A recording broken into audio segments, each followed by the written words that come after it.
Hi there, this is Rachel from Big Barn Little House. I am working on revamping these yellow throw pillows. I've had them since the last house we lived in, and I'm just sort of looking for something new. So I realized recently that I can reuse these inserts. I don't have to get all new pillows, and I have plenty of fabric. My favorite, of course, is blue ticking fabric. This is the mattress weight fabric. It's a little lighter and softer. So I went and took these pillows and took them out and measured them. I'm not being exact here. I just want to get sort of a close size. I lay out that fabric and just, again, sort of guesstimate. These lines on the ticking are great because you can follow the lines and it would be somewhat straight. So I'm doing the pocket cover. I realized recently I don't have to do a zipper. I'm not super good at those, and I didn't have any zippers, but I had plenty of ticking fabric on hand. So I'm just doing one panel for one side of the pillow, and the other side will be these two overlapping panels that create a pocket that I can just put that pillow into. So I'm cutting these panels here now and getting them sort of right. Again, I'm not being precious about the measurement here. It's just for just sort of a revamp of these old pillows. So I'm not putting too much time into the measuring. I'm not really worried about it all that much. So here I've got all my panels ready. So then I'm just gonna fold down an approximate size of a hem. Again, I'm not being completely exact here. If I were an expert at making these or were selling these, then I would probably put more time into them, but I'm not too worried about that really.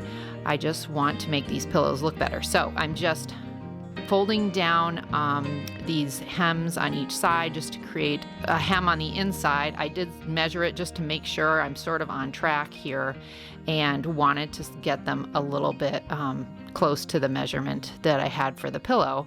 So you can see some of these hems are a little bigger, some are a little smaller. Those two panels for the one side that create the pocket, I did make those hems a little longer so they won't show and they won't get snagged on each other. So that's where you see that section is just a little thicker. And I'm just going around the edge, sort of guesstimating here. I'm getting the hems about right.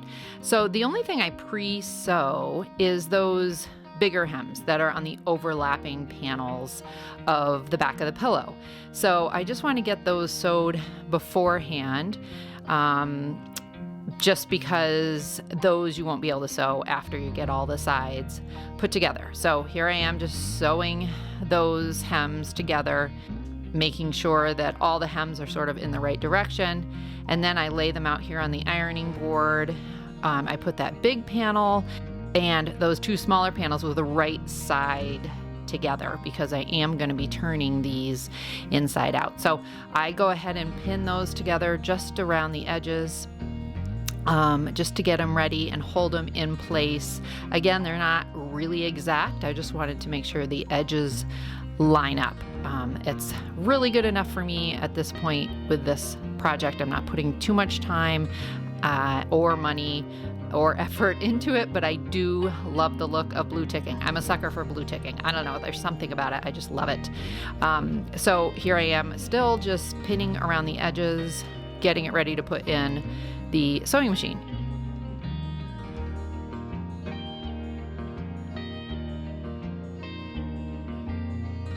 Here we go. So then I sit down at the sewing machine. All I need to do at this point is sew those panels all together just around the edges. I usually leave probably about a 1/4 inch seam. That's sort of my habit. Maybe it's a little smaller. And then just going around the edge, I have to say every time I sit down at my sewing machine, I think of my sewing teacher in middle school, Mrs. Diamond. I was back in the day where we still had home ec class, and I learned how to sew and cook, and I actually did metal shop and wood shop. A lot of those items I still have in my house today. And I think what was the last one? It was architecture. So I always think of Miss Diamond when I'm doing this, and I am grateful to her for teaching me the skill that I've used to make kids' costumes and curtains and pillow covers and sort of work on different simple things around the house. Always grateful to Miss Diamond. Thank you, Miss Diamond, and all those home ec teachers that we used to have. So then I just turn it inside out and iron it down. I could take the time to kind of cut off the excess corners of the fabric, and I may go back and do that. But at this point in this project, I wasn't worried about it. So I have that iron going, and I just kind of want to iron those right side out just to kind of flatten the edges a little bit, just so they won't be super puffy. You can see they're kind of puffy there. So you just sort of pull it out and iron them down as you can. And I think it came out great. You can see that pocket there on the back.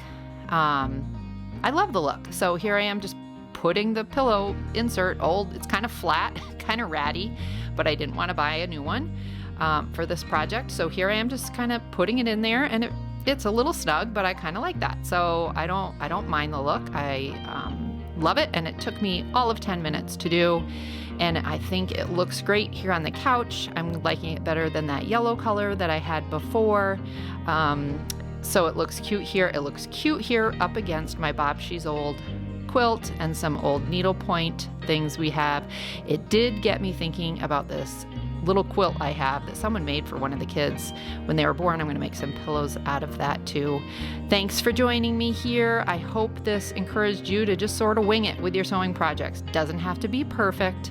You just have to think it looks better than when it did before.